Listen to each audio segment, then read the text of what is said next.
सांकेतिक भाषेत ON हा शब्द ML असा लिहितात, UP हा शब्द SN असा लिहितात, तर MUG हा शब्द कसा लिहिणार? सांग बरं बाळा.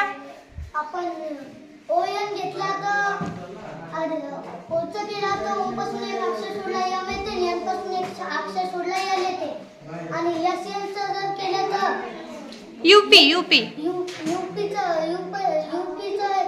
केलं तर U पासून एक अक्षर सोडला S येते आणि P पासून एक अक्षर सोडला L येते. Very good. म्हणजे एक अक्षर मागे जायचं आपल्याला. आणि MUG केलं तर M पासून एक अक्षर सोडला तर K येते. ली तिथं ली K.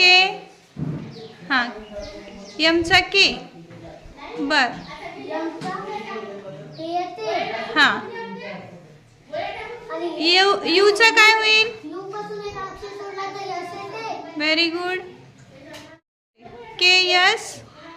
आणि G पासून एक अक्षर सोडल्यावर E येते. KS E. मग M मोडून टाकते. पर्याय क्रमांक किती बाळा? 4. Very good. टाळ्या वाजवा याच्यासाठी.